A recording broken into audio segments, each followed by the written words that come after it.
Good morning, dear friends and colleagues. This is Abhijit Bora, Professor and Head of the Department of Mass Communication and Journalism, Tezpur University. Today, we will be discussing about a certain topic, radio in India, huge potential to be tapped. Why we have chosen this topic for this module is that radio has immense potential, which I do not have to repeat here, as all of you are aware of. But because of various reasons, maybe at times we may not have given radio the kind of importance or significance it should have been given. But yet, let us explore some of its advantages and some of its disadvantages in due course of time. Before going into the details, let me discuss with you a few appreciations and important quotes about radio in general from various authentic sources. First of all, it was Mahatma Gandhi who said about radio that it's a wondrous thing. I see Shakti in it, the miraculous power of God. This he said when he was supposed to address a big group of migrants from after the independence of the country in 1948 November from the All India radio station in Delhi. This was reported in The Hindu, June 24, 2013. Then there was the first Chief Commissioner of Federal Communications Commission, which is the primary agency like Telecom Regulatory Authority in India, in the USA, Mr. Paul S. Enning in 1936, who said, radio is a combination of the schoolhouse, the church, the public rostrum, the newspaper, the theater, the concert hall. In fact, all media devoted to education, enlightenment, and education of people. Also, it claims a more intimate relationship with the public than any other medium or tool of information at any given time. Again, the former president of USA, Thomas Jefferson, in 1801 said something slightly different, that the press is the best instrument for enlightening the mind of man and improving him as a rational, moral, and social being. Radio is a very convenient mass medium. From the fireside talks by former US President Franklin D. Roosevelt to Mon Ki Baat by our very own Prime Minister, radio is a true mass medium in terms of access and convenience. Many of us may not have a background of the fireside talks by US President, by former President Mr. Roosevelt. That was just after the 1929 or 1930-31 Great Depression in the USA. The former US President Roosevelt has taken to the radio for talking to the citizens of the country, the US citizens, in a very friendly tone, giving a series of lectures in a conversational mode, by which he tried his best to create a confidence among the people amidst the big chaotic time because of the depression. And it is a good thing that after about 70 or 80 years of time, again we are using radio for trying to create such a confidence among the people in general in the country. Then again, we recall with glory the contribution of radio to the Green Revolution, in where many of the products came to be known as radio rice, radio wheat, radio mustard oil seeds, etc. because radio has promoted all those programs, and all of us know that Green Revolution was what kind of a success it was. It has become a way of life for a majority of the country's population. Then again, even the earlier former UN Secretary General Ban Ki-moon in 2015, February 15, the day of the World Radio Day, said in his message to the world, said that it is a medium that captures the imagination and brings people together. Then again, the Director General of UNESCO Irina Bokova on the same occasion mentioned above, that was World Radio Day, February 15, 2015, said that radio provides the means for change. It's a vector of cohesion, education and culture, a platform for exchange of ideas. It helps create a sense of community and also in breaking out their isolation in difficult times. It is a people's medium.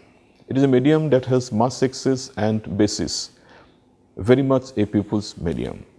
It is also a steady region and language oriented growth that has ensured that radio speaks the language of the people, and in fact people talk to radio. This was quoted in a training manual of the radio with community orientation in a Ford Foundation publication in 2004. In 2011, a media organization in Great Britain carried out a massive survey which is called Media and the Mood of the Nation survey, in which they found that radio has the most mood enhancing effect, having lifted the happiness levels of the people or the listeners 100% and their energy levels by 300% compared to those not using any media at all.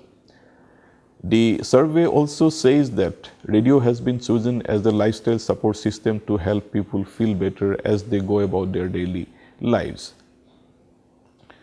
Even though we could not get individual country-wide statistics about the number of radio stations in different countries, a UNESCO publication claims that there are more than 44,000 or just about 44,000 radio stations worldwide. Here in the page you can find you can see a statistics which is somewhat old. It was taken up, it was found in 2004 or 2005, in which it says that USA had 14,000 radio stations, Italy had almost 1,000, etc., etc. And in India we have just about 500 or 600 radio stations. We personally believe that it is a far less number compared to other countries, and also compared to the big vastness of the country of this of a continental proportions, where more than 2,500 languages are spoken, and the east, west and north, south span of the country is too vast to be imagined. Then again, the India census 2001 has informed us, the table you can see here, that radio listening habits among all kinds of people, all categories of groups of people by age was highest group wise. So you can see the popularity of radio in this regard. Then again, it needs to be mentioned here that the World War II has brought radio era to a very triumphant new high. A much fuller recognition of and accounting for radio's cultural role was at hand. During the Great Depression of 1930s in the USA, as I have just now mentioned, radio had seized the opportunity of keeping the entire nation informed, entertained and unified through those days of hard economic times and hardships. The Indian scenario, a steep decline and a cause of concern. In spite of such important benefits, this wonderful medium is facing some problems over the years, especially in India. One major pointer to this regard is that the percentage of radio transistor owning households in the country between the census periods of 2001 and 2011 have come down very heavily, which is a cause of concern for all of us. That is, the national average of this decline is 16%, 36.1% ownership in 2001 to 19.9 or almost 2%, 20% in 2011. At the same time, at the cost of radio, TV has gained much. That is, from 31.6 or 32% almost in 2001 to it has gained to up to 47.2% in 2011. And this is a source from the India Census 2011. You can refer to the tables in India Census portals in the files 1 and 2, which are given in annexure here. One interesting thing was that during this period, Manipur has shown a rather interesting development here. That is, Manipur has shown a growth in radio households during the same period from 9%, while at the same time showing growth of television households also, which is not the case with other northeastern region states. Now we shift to public service broadcasting. The UNESCO definition of a PSB or public service broadcasting is like PSB is a broadcasting made for the people and financed and controlled by the public. It is neither commercial nor state-owned. It is free from political interference and pressure from commercial forces. Through PSB, citizens are informed, educated, and also entertained. When guaranteed with pluralism, programming diversity, editorial independence, appropriate funding, accountability, and transparency, PSB can serve as a cornerstone of democracy. The Amsterdam Protocol, adopted in 1998 by the Council of Ministers of the European Union, recognized that the system of public broadcasting in the member states is directly related to democratic, social, and cultural needs of each society and to the need to preserve media pluralism. The World Radio and Television Council says public service plays an irreplaceable role in providing citizens with information, education, and entertainment free from commercial, state, or political influence. It must enable each citizen to become a stakeholder in the society, participating fully in the life of the community to which they belong and are actively involved in its organizations. It must be free from partisan or state pressure. It aims to serve all in the quest for the common good. It must preserve its independence while at the same time having its long-term financial resources guaranteed. Neither commercial nor state-controlled public broadcasting's only raison d'etre is public service. It is the public broadcasting organization. It speaks to everyone as a citizen. Public broadcasters encourage access to and participation in public life. They develop knowledge, broaden horizons, and enable people to better understand themselves by better understanding the world and others. Then we come to the question of radio in an educational avatar. In fact, Indian radio has about a 5-decade-long rich history of working towards educational purposes. Major projects in this direction include rural radio forums for agricultural development, promotion of adult literacy rate, Gram Set experience of 1995 using the medium for training women panchayat members, etc. These experiments have yielded valuable lessons on software, hardware, organizational management, etc. to the organization.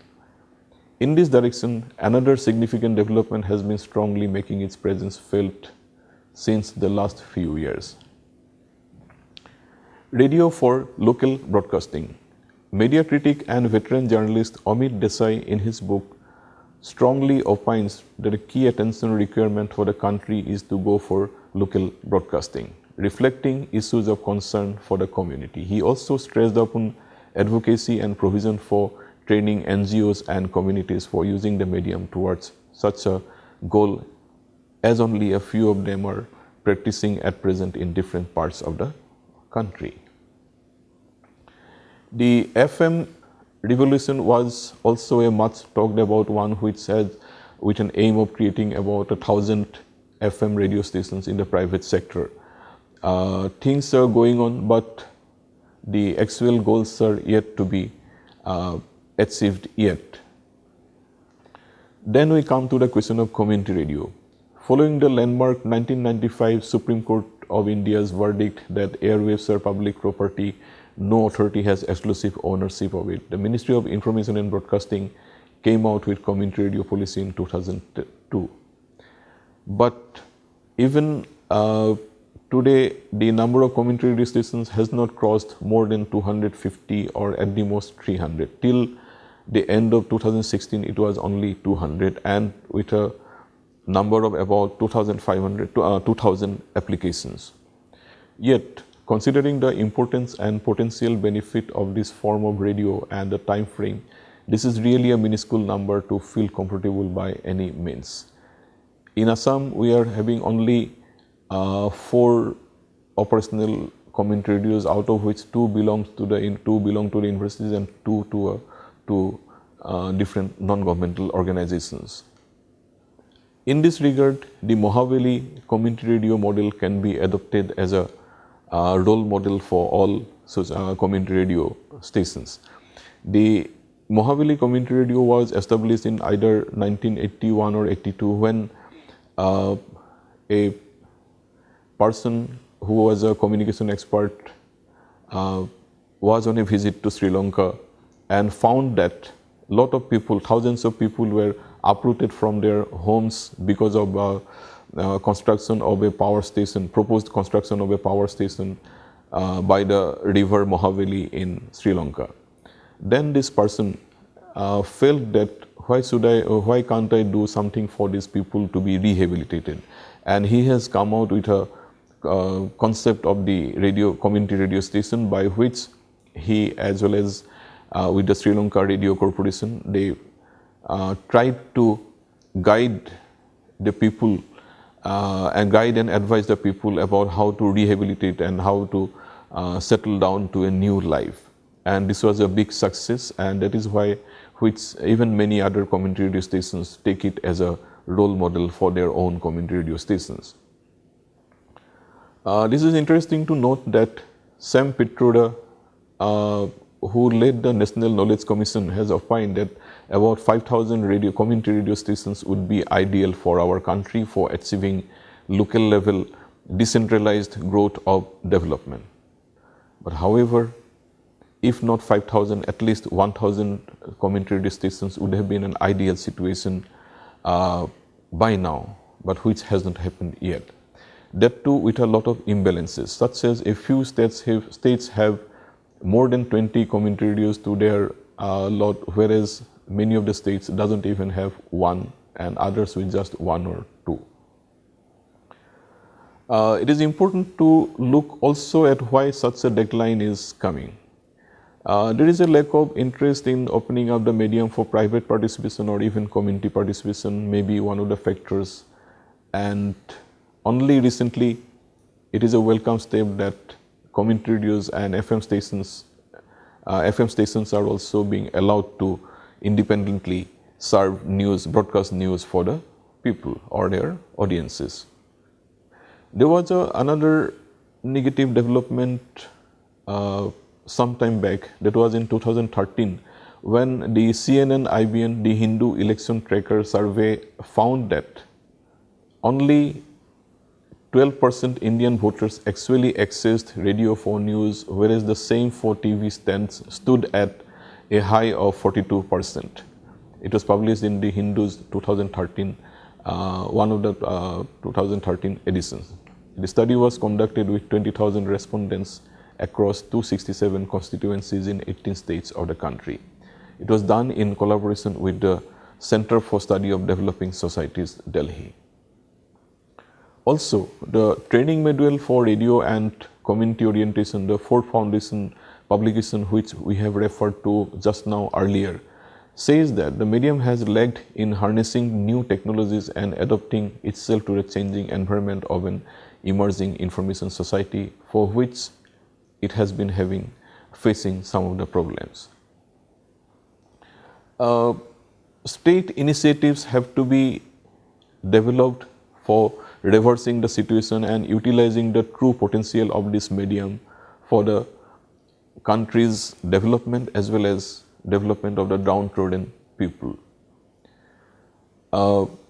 Programs are definitely being available for the masses in 25 languages and many smaller dialects across the country through All India Radio. Yet, without news and current affairs component in private sector, it is a meaningless exercise. Even the private FM stations are basically light entertainment with hardly any substantive information network. Community radio, we can say that it is a hope of savior, and considering the various circumstances, nation has pinned its hopes on a smooth running of the community radio system, which is also not sailing smooth properly. at least so far. Analysis of the factors responsible for this is left for another session. The state can still infuse some life into the system by developing a model of a judicious and sustainable financial package for this mode of radio broadcasting. We believe that if at least some amount of resources at present directed at FM channels were invested in the community radio system, it will bring in a lot of benefits for the distant future. This is because CR system is the last extra mile that is needed for connecting with the masses beyond the academic institutions and formal government or bureaucratic framework for reaching out as well as delivery of developmental messages to every nook and corner of the country. In this regard, I would like to mention about an interesting and important initiative by the state government of Assam a few years back. That is, through the state Open University, which is termed as KK Hendik, Krishnakanto Hendik State Open University, the government has announced that they would sponsor setting up of community radio stations in some of the colleges of the state through KK Hendik Open University. The applications would have to come through KK Hendik Open University. But during a conversation with the Vice Chancellor and Registrar of the university at that point of time, I came to know that hardly 1 or 2 applications were received, and that too not in the proper format, and they never, even those who have applied for it, they never took it up later on. So the initiative ultimately went waste. This author strongly believes that an experiment can be undertaken by allocating a CR station or community radio station each to departments of communication and media, initially to one university in every state, preferably selected on an open competition basis, and entrust them with running it to reflect all the positive nuances of the system. After a period of 3 to 5 years, it should be reviewed and continued with improvements whenever necessary. Also, one primary aim of this scheme should be to prepare and develop NGOs, voluntary organizations, credible organizations, societies for running a CR station for themselves in future. This is because if universities and institutions take this lead in this regard, it is expected that the transition would be smooth and more convergent. Though quite a few universities are already running community radio stations, yet this would be a new way of taking up our social responsibility and contribute our bit to the society. Let us take a small step from here itself towards a meaningful goal for expanding a strong and robust community radio movement in this country.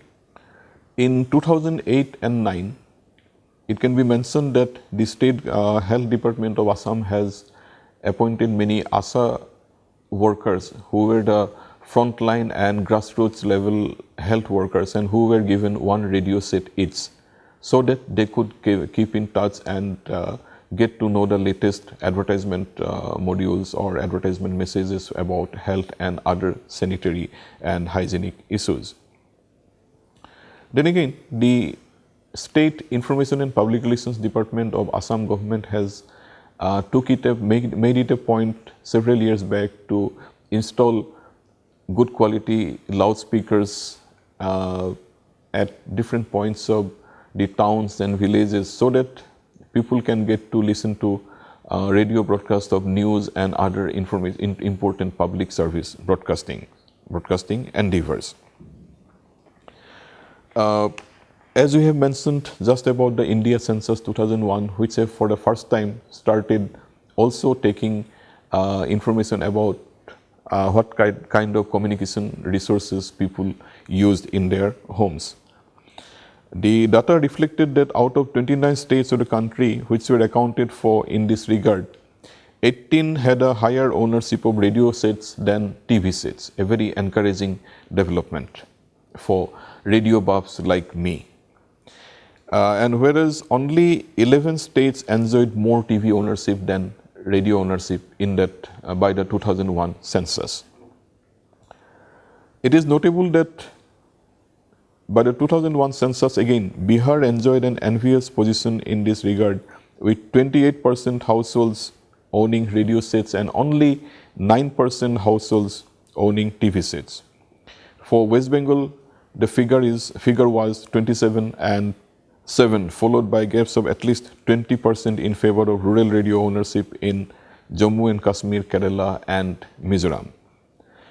So we see that the medium that enjoys such a wide popularity, even in the face of onslaught from cable TV and other sources of information, is still remaining steady despite all problems. The convenience of being able to carry it by hand, listening while working, and not requiring to engage oneself wholly as is the case with television, largely this balance of tilts the balance in favor of radio. On this front, it was also found that in urban areas, 54.2% households owned radio sets, while it was 64.5% in rural areas. For FM radio sets, the same was 11 and 8% respectively. Similarly, as this presenter belongs to Assam, the comparison comes about Assam obviously. The census 2001 also confirmed that the level of radio listening in Assam, which was also showing a healthy and growing trend over the years. It revealed that the percentage of people of Assam in the age group of 15 to 49 would listen to radio programs at least once in a week. And the trend is steadily higher for all the 7 age groups in which the whole population has been divided into convenience of understanding.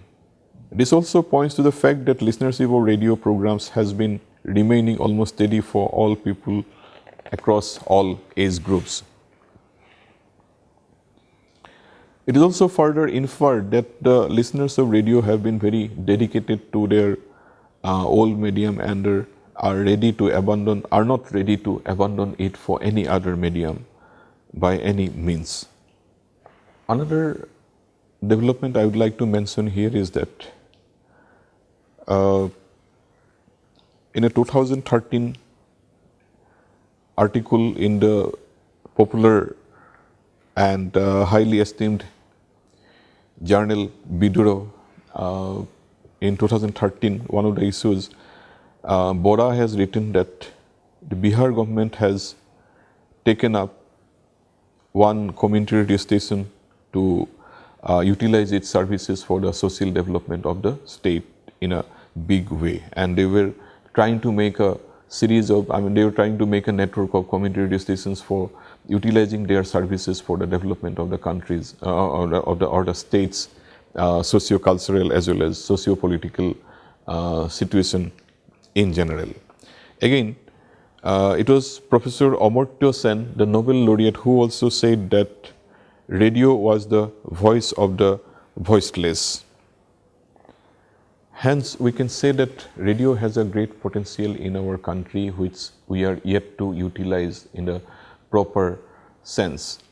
So, this would be my appeal to all like-minded people as well as colleagues and friends, that let us do something to gear up utilization of radio for still further, and not limit it to its only the entertainment issue, rather than utilizing its services for the development as well as enhancement of social status, as well as development of all kinds of issues in the society.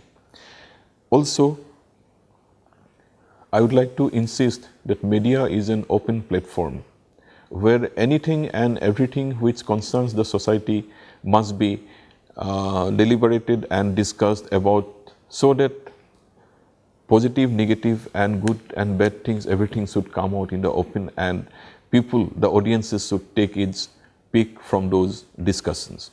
In that case, radio is the ultimate and most convenient medium rather than television or newspapers or print.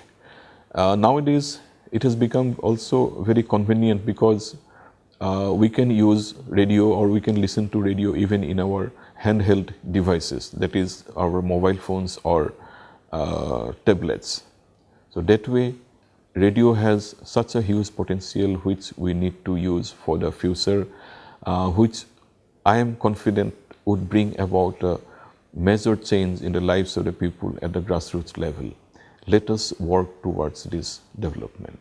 I would also like to say that you will find some supporting documents in the annexures which will be given along with this lecture. Please go through it, and we will also expect feedback from your side.